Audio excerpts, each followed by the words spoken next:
지금 계좌에 현금이 남아있다면 저는 단 2개의 종목만 집중해서 보시라고 말씀드리고 싶습니다. 삼성전자와 SK하이닉스, 바로 이 두 기업입니다. 그런데 이 이야기를 꺼내면 늘 같은 반응이 돌아옵니다. 이미 많이 오른 것 아니냐는 질문, 지금 진입하면 늦은 것 아니냐는 불안, 그리고 반도체 산업은 결국 사이클을 타니 다시 하락하지 않겠느냐는 의심입니다. 오늘 저는 이 모든 의문에 대해 감이 아닌 수치와 데이터로 답을 드리겠습니다. 이 내용을 끝까지 들으신다면 왜 지금을 시작점이라고 말하는지 단순한 낙관이 아니라는 점을 분명히 이해하시게 될 것입니다. 먼저 2026년 1분기 실적을 보겠습니다. 숫자부터 확인하겠습니다. 삼성전자의 경우 매출은 133조 9천억 원, 영업이익은 57조 2천억 원입니다. 전년 같은 기간과 비교하면 매출은 68% 증가했고 영업이익은 무려 755% 급등했습니다. 단순한 상승이 아닙니다. 폭발적인 수준입니다. 단 3달 동안 벌어들인 이익이 전년도 전체 영업이익 43조 6천억 원을 뛰어넘었습니다. 다시 말해 삼성전자는 한 분기 만에 작년 1년치 성과를 넘어섰다는 뜻입니다. 이제 SK하이닉스를 보겠습니다. 같은 기간 매출은 52조 5,763억 원, 영업이익은 37조 6,103억 원입니다. 영업이익률은 72%입니다. 전년 대비 매출은 8% 증가에 그쳤지만 영업이익은 405% 상승했습니다.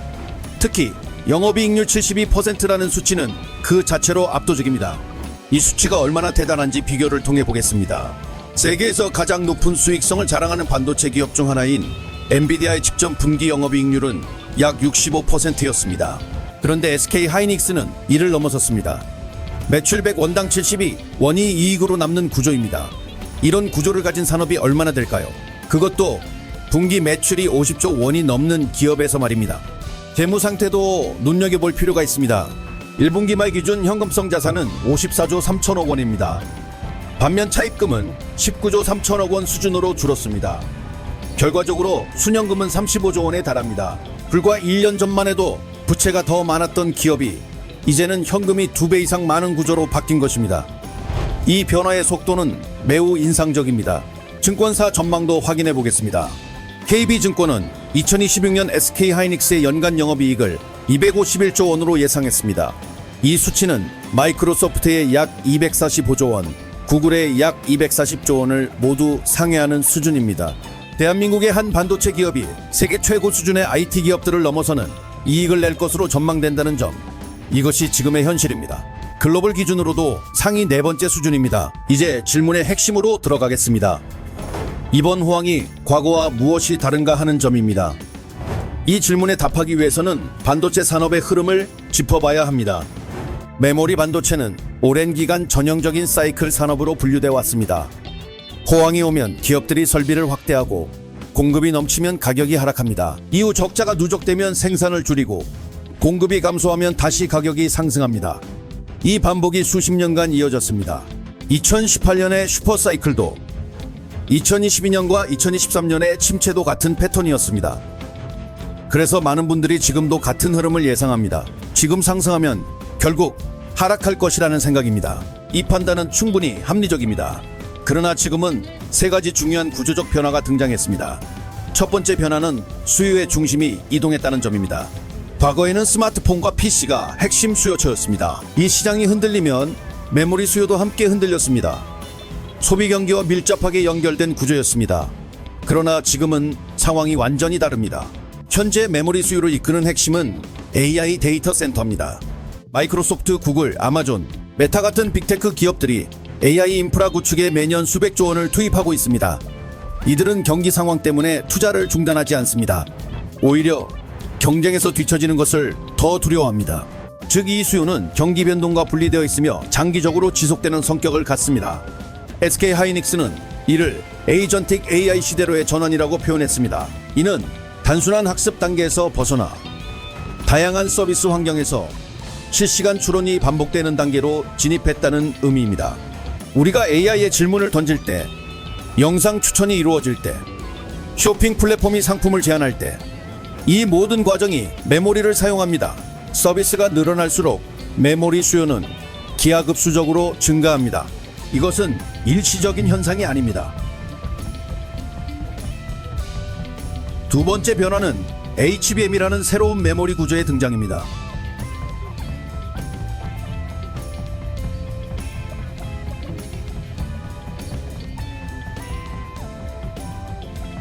기존 D램은 평면 형태로 기판 위에 배치됩니다. 반면 HBM은 얇은 칩을 여러 층으로 쌓아 GPU 옆에 직접 연결하는 방식입니다. 이 구조는 데이터 처리 속도를 획기적으로 높입니다. AI 연산에서 GPU가 빠르게 데이터를 받아야 하는데 그 공급을 담당하는 것이 바로 HBM입니다. 문제는 이 구조가 공급 측면에서 큰 변화를 만든다는 점입니다. HBM 하나를 생산하려면 일반 D램 대비 3배에서 4배의 웨이퍼 면적이 필요합니다. 즉, HBM 생산이 늘어날수록 기존 D램 생산량은 줄어들 수밖에 없습니다. 수요가 증가해도 공급이 쉽게 따라가지 못하는 구조가 형성되는 것입니다. 이는 과거와 전혀 다른 상황입니다. 세 번째 변화는 기술 격차에서 발생하는 진입 장벽입니다. HBM은 단순한 생산 기술로 만들 수 없습니다. 수십 개의 층을 미세 단위로 정밀하게 쌓고 수천 개의 통로를 통해 전류를 연결해야 합니다. 이 과정에는 고도의 기술력이 요구됩니다. 현재 이 기술을 양산 단계에서 구현할 수 있는 기업은 SK하이닉스, 삼성전자, 그리고 마이크론 세 곳뿐입니다. 중국 기업들이 일반 D램에서는 빠르게 따라오고 있지만 HBM 분야에서는 최소 3년에서 5년 정도의 격차가 존재한다는 평가가 지배적입니다. SK하이닉스는 현재 엔비디아의 HBM3를 대량 공급하고 있으며 차세대 HBM4를 엔비디아의 새로운 플랫폼 베라루빈에 제공하기 위해 준비 중입니다. 시장에서는 HBM4에서도 60% 이상의 점유율을 유지할 것으로 예상하고 있습니다. 삼성전자 역시 HBM4에서 반격을 준비하고 있으며 10나노급일 시 공정은 실적이 뛰어나다는 점은 충분히 이해했지만 이미 주가에 그 기대가 모두 반영된 것 아니냐는 의문이 남습니다. 바로 그 질문에 답을 드리겠습니다. 2026년 5월 초 기준 삼성전자 주가는 22만 원대에서 형성되어 있습니다.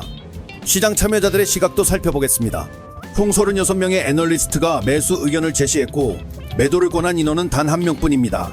12달 기준 평균 목표 주가는 27만 4,603원으로 집계되었습니다. 현재 가격과 비교하면 약 25% 추가 상승 가능성이 존재한다는 것이 전문가들의 공통된 판단입니다.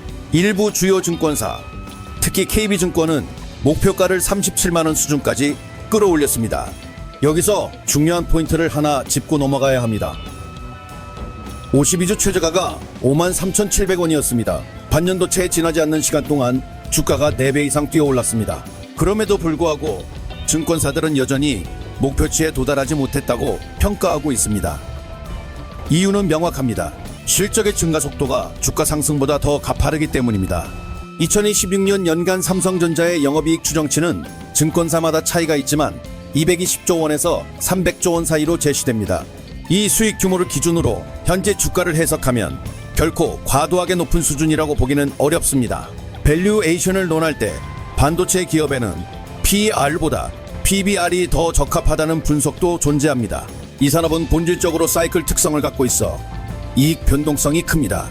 따라서 특정 시점의 이익을 기준으로 평가하는 PER보다 자산 기반 가치인 PBR이 더 의미 있는 지표로 작용합니다. 그런데 현재 삼성전자의 PBR은 글로벌 경쟁사들과 비교했을 때 상당히 낮은 수준에 머물러 있습니다. 이 현상의 배경에는 이른바 코리아 디스카운트가 자리하고 있습니다. 한국 증시는 오랜 기간 글로벌 시장 대비 할인된 평가를 받아왔습니다. SK하이닉스 역시 같은 흐름을 보입니다. 영업이익률과 시장 점유율에서 미국의 마이크론을 압도하고 있음에도 불구하고 PER은 절반 수준에 그치고 있습니다. 같은 이익을 창출해도 미국 기업이 2배 가까운 가치를 인정받는 구조입니다. 이 상황을 해석하는 방식은 두 갈래로 나뉩니다. 하나는 한국 기업들이 구조적으로 저평가되어 있다는 시각입니다. 다른 하나는 이러한 저평가가 앞으로도 지속될 수 있다는 비관적 전망입니다. 그러나 최근 흐름은 조금씩 달라지고 있습니다. 코리아 디스카운트가 서서히 완화되는 방향으로 움직이고 있습니다. 외국인 자금이 대거 유입되고 있고 글로벌 기관 투자자들도 한국 반도체 기업에 대한 재평가에 착수하고 있습니다. 더 나아가 마이크로소프트와 구글 같은 글로벌 빅테크 기업들이 SK하이닉스와 3년 이상의 장기 공급 계약을 논의 중이라는 소식이 전해지면서 중장기 실적의 가시성이 높아지고 있다는 분석이 힘을 얻고 있습니다. 실적의 불확실성이 줄어들면 할인 요인 역시 자연스럽게 축소됩니다. 이제 두 기업을 각각 조금 더 깊이 들여다보겠습니다.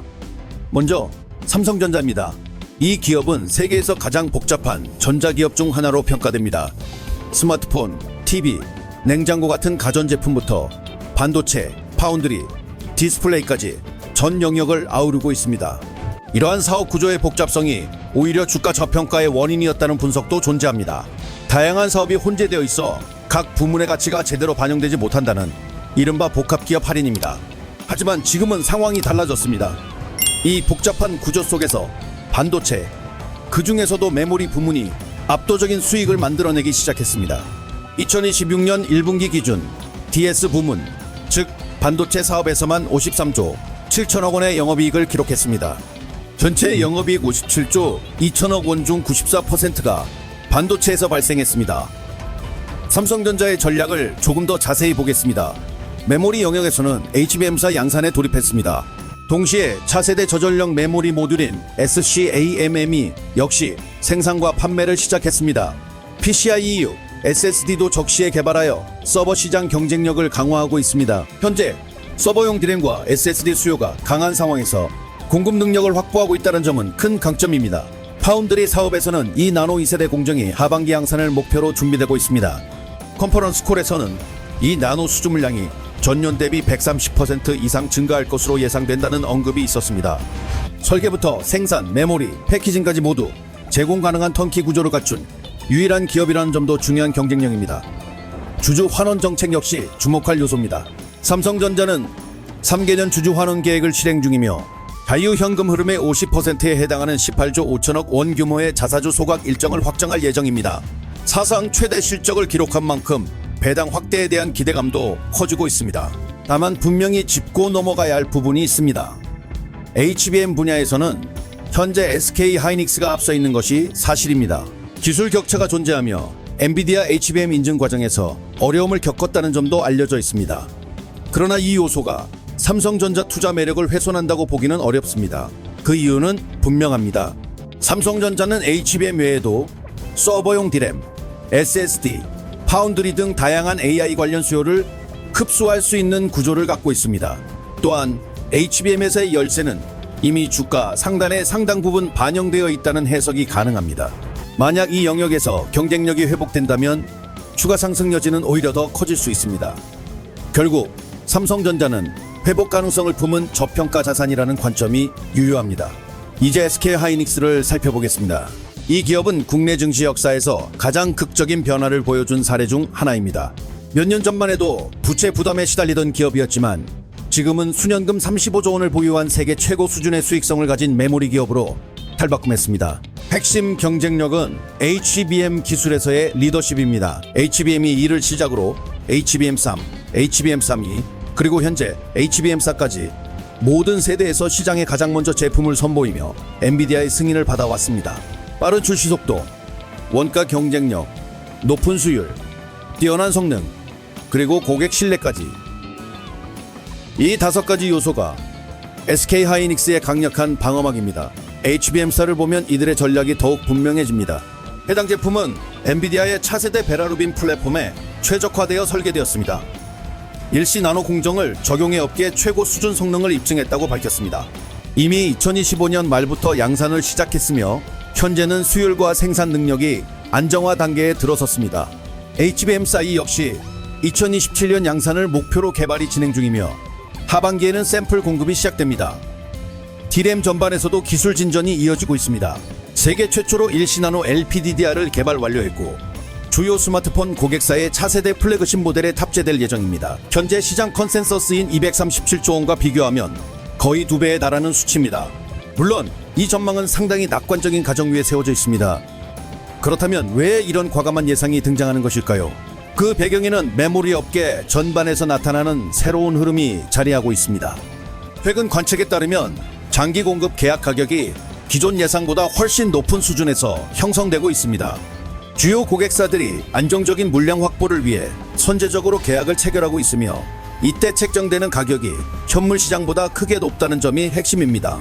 이제 잠시 시선을 돌려 리스크를 짚어보겠습니다. 투자에서 위험 요소를 외면하는 순간 분석은 절반만 완성된 것이나 다름없습니다. 있는 그대로 말씀드리겠습니다. 첫 번째는 중국 경쟁사의 추격입니다.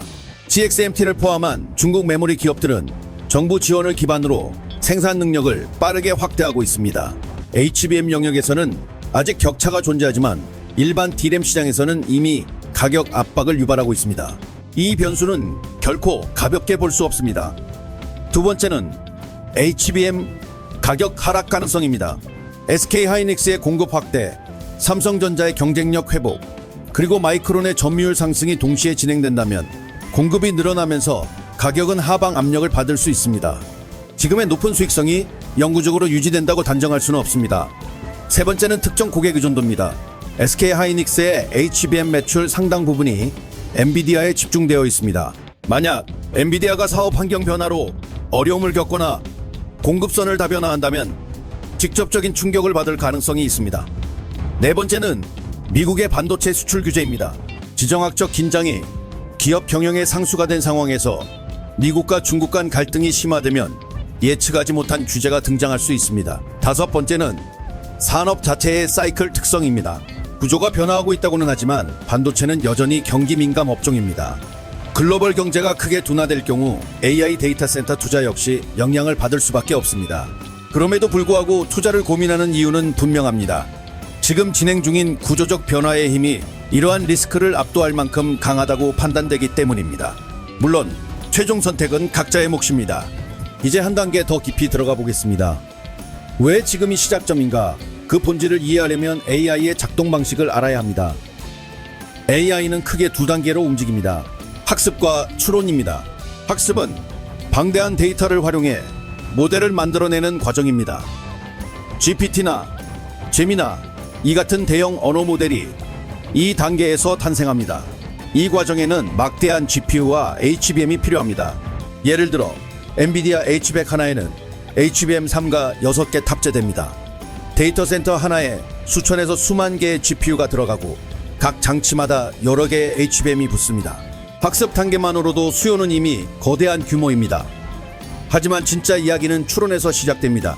사용자가 질문을 던질 때, 번역 서비스를 이용할 때, 영상 추천이 이루어질 때, 이 모든 순간이 추론입니다. 추론은 개별 효율은 높지만 발생 빈도가 압도적으로 많습니다. 전 세계 수십억 명이 매일 수백 번, 수천 번 AI 서비스를 사용한다고 가정해 보십시오. 이때 발생하는 메모리 수요는 학습을 넘어설 가능성이 충분합니다. SK하이닉스가 언급한 에이전틱 AI는 바로 이 확산 단계를 의미합니다.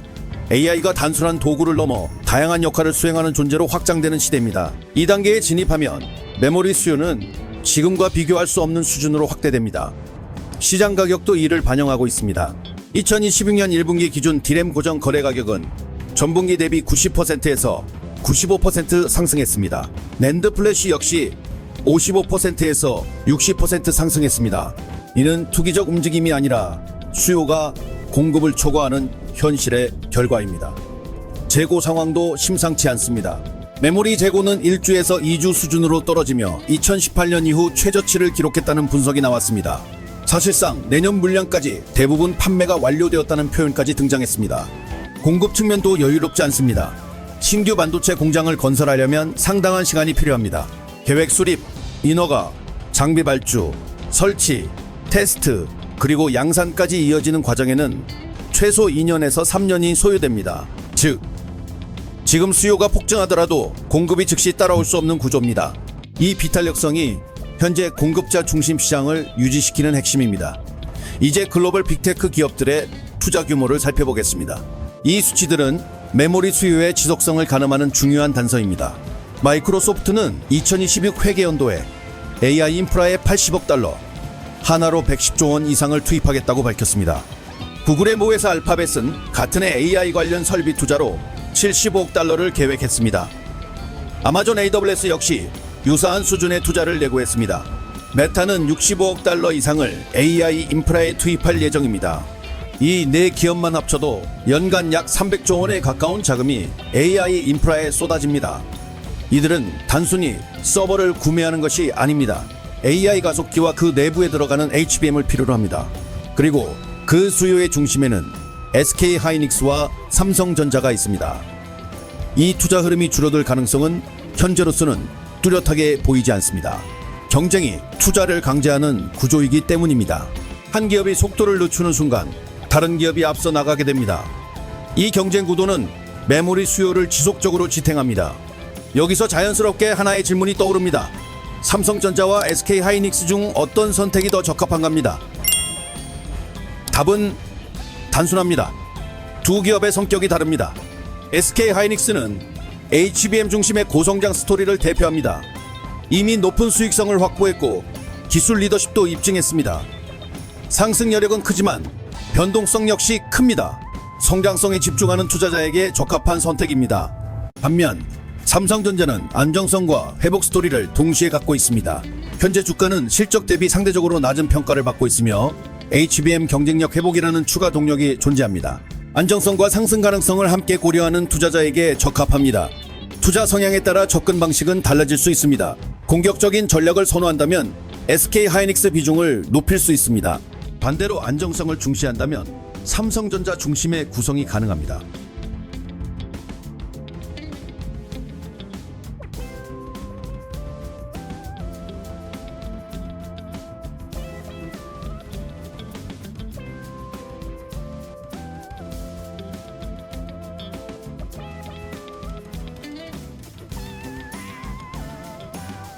지금까지의 내용을 정리하겠습니다. 삼성전자는 2026년 1분기 매출 133조 9천억 원, 영업이익 57조 2천억 원으로 사상 최대 실적을 기록했습니다. SK하이닉스는 매출 52조 5,763억 원, 영업이익 37조 6,103억 원, 영업이익률 72%로 창사 이래 최고 성과를 달성했습니다. 이 성과의 배경에는 AI 데이터 센터 수요의 폭발적 증가와 HBM이라는 고부가 제품의 부상이 있습니다. 이번 사이클이 과거와 다른 이유는 분명합니다. 수요는 빅테크 중심으로